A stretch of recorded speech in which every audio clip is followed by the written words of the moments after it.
Good evening dear students, I welcome you all on my YouTube channel, that is Zubair Negro Lecturer. So today we will continue the lecture series of chemical kinetics.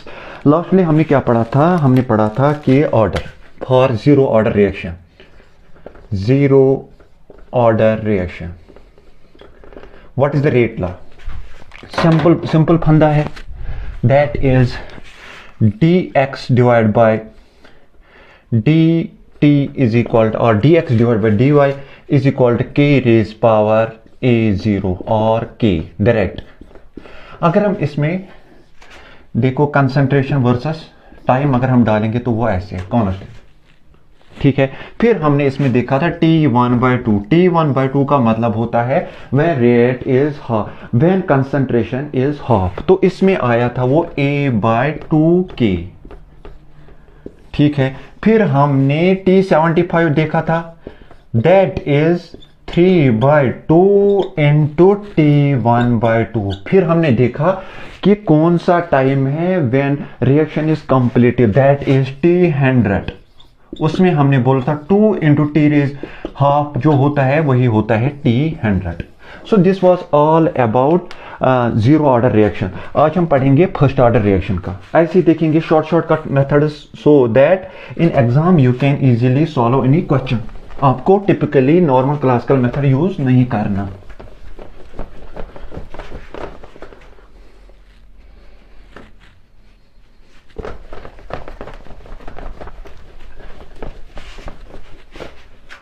So we have first order reaction.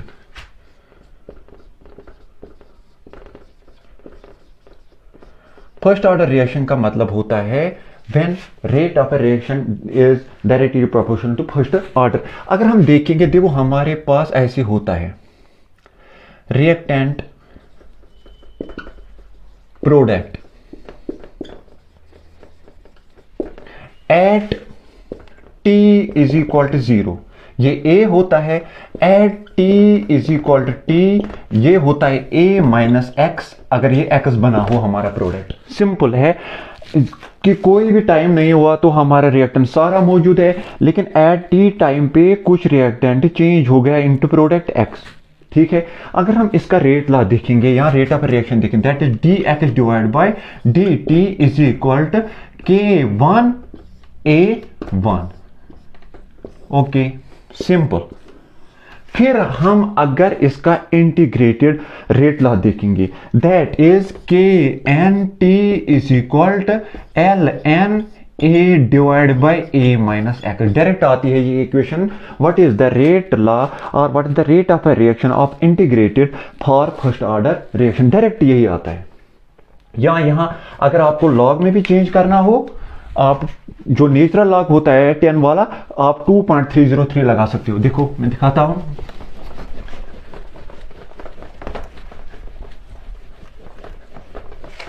जैसे K1t is equal to 2.303 log A divide by A minus x. या ऐसे भी आता है K1t is equal to L N C T concentration at time t divide by concentration at time 0. ऐसी भी आती है रेट इक्वेशन. ओके, यहां ऊपर भी लिख सकते हो C0 divide by C T at 0 concentration at T time concentration. जैसे भी इक्वेशन आ जाएगी एग्जाम में आप लिख सकते हो. तो फर्स्ट ऑर्डर और जीरो ऑर्डर को आपको देखना है. फिर मैं टिपिकली एक ट्रिकी अप्रोच बताता हूं जिससे आप रेट ऑफ अ रिएक्शन और integrated rate of a reaction और T1/2 और T75 और T इनफाइनाइट या T100% निकाल सकते हो. अगर हम इसमें देखेंगे फर्स्ट ऑर्डर रिएक्शन में, व्हाट इज T1/2. T1/2 का मतलब होता है हाफ लाइफ टाइम, जहां कंसंट्रेशन 1/2 हुई हो. तो इसमें होता है डायरेक्ट 0.693 डिवाइड बाई के. सो अगर हम यहां ग्राफ प्लॉट करेंगे तो वो डायरेक्ट ऐसे आता है. It is constant C T versus concentration और टाइम के साथ, कंसंट्रेशन वर्सेस टाइम के साथ, वो ऐसे नॉर्मल ग्राफ आता है. That is constant. सिमिलरली अगर हम T75 देखेंगे, दैट इज 2 into T1/2. ये आपको ख्याल रखना है, लेकिन वो किसके बराबर होता है 1.384 डिवाइड बाई के, ये भी कांस्टेंट होता है। जीरो ऑर्डर के लिए आपने देखा था a/2 के, और आपने T75 देखा 3/2 a 3/2 1/2, ठीक है, जीरो ऑर्डर के लिए। लेकिन फर्स्ट ऑर्डर के लिए ये है। और आपने जीरो ऑर्डर के लिए लिखा था T100 या T अनफाइनाइट किस पे होता है, that is 2 into T1/2। But यहां क्या है, यहां T100% और T इनफाइनाइट होता है, ये आपको ख्याल रखना है। जीरो और फर्स्ट ऑर्डर में ये डिफरेंस है। सो जीरो ऑर्डर भी हो गया, फर्स्ट ऑर्डर भी हो गया, फिर सेकंड ऑर्डर है, थर्ड ऑर्डर है, एन ऑर्डर है। हम जनरलाइज अब इसको करेंगे, लेकिन आपको वो ट्रिकी अप्रोच ना जीरो ऑर्डर में लगाना है ना फर्स्ट ऑर्डर में लगाना है, वो आपको फर्स्ट के बाद जितने भी ऑर्डर है वहां वो ट्रिकी अप्रोच लगाना है। सो हम देखेंगे यहां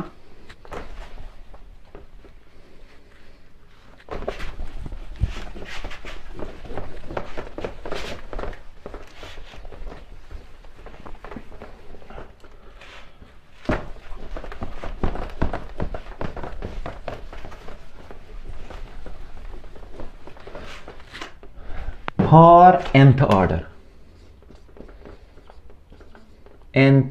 order what is the rate of a reaction। ठीक है, आपको सिंपल ऐसे लगाना है, dx divide by dt is equal to kn, n हो सकता है 2 3 4 a n, जनरलाइज्ड है ये, ठीक है। अगर हम फिर इसका देखेंगे integrated form, that is equal to 1 by n minus 1 into 1 divide by a minus x n minus 1 minus 1 divide by a n minus 1। जब आप यहां डालोगे 2 3 4 5 और रेशनल नंबर भी, यहां आप फ्रैक्शनल नंबर भी यहां डालो, क्योंकि ऑर्डर फ्रैक्शनल भी हो सकता है, तो आपका रेट ऑफ रिएक्शन निकल जाएगा। बट आपको ना जीरो ऑर्डर के लिए लगाना है ना फर्स्ट ऑर्डर के लिए। उसके बाद जितने भी ऑर्डर्स है उनके लिए आप ये सिंपल सा फंदा लगा सकते हो, जहां से आप रेट ऑफ रिएक्शन निकाल सकते हो, dx by dt। So this is integrated rate equation और ये नॉर्मल रेट इक्वेशन। अब हम देखेंगे हाफ लाइन के लिए है कोई फंदा, T75 के लिए है कोई फंदा, तो है, देखते हैं हम।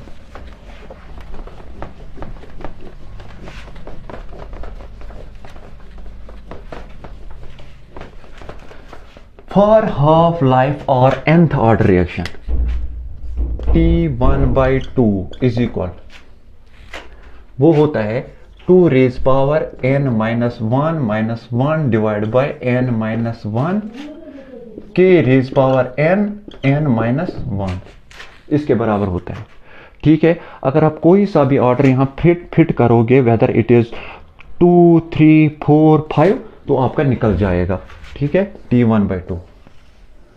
सिमिलरली T75 और T4/3 वो किसके बराबर होता है, वो होता है 4n minus 1 divide by n minus 1 के, फिर होता है an माइनस 1, यहां भी a आपको लगाना है, ठीक है। दोनों फंदे यहां है।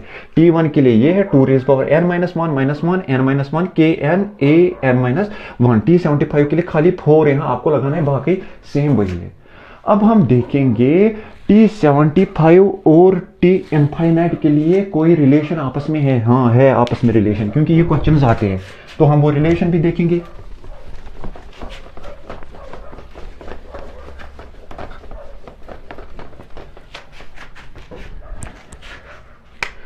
T75 डिवाइड बाई T50%, और ऐसे भी हो सकता है T4/3 डिवाइड बाई T1/2। इसकी इक्वेशन कोई है, इसका कोई फंदा है, हाँ है, वो होता है 4n minus 1 divide by 2n minus 1। तो यहां से खुद ऑटोमेटिकली आपको वहां 75 का दिया गया हो, आपका दिया गया हो 50% का, तो आपको बोलेंगे कि आपस में क्या रिलेशन है इनकी, तो आप निकाल सकते हो आराम से इस वाली इक्वेशन से। तो मैंने सिंपलीफाई किया है ऑर्डर। आप देख सकते हो अगर आप क्लासिकल मेथड्स यूज करोगे तो आपको फुल दिन लगेगा, यहाँ आपको 2-3 दिन लगेंगे ये पढ़ने के लिए। अगर आप ये सिंपल ट्रिकी अप्रोच यूज करोगे तो नॉर्मली आप 5 मिनट में निकाल सकते हो, यहाँ आप 2 मिनट में 1 सेकंड या कुछ भी टाइम में आप निकाल सकते हो किसी भी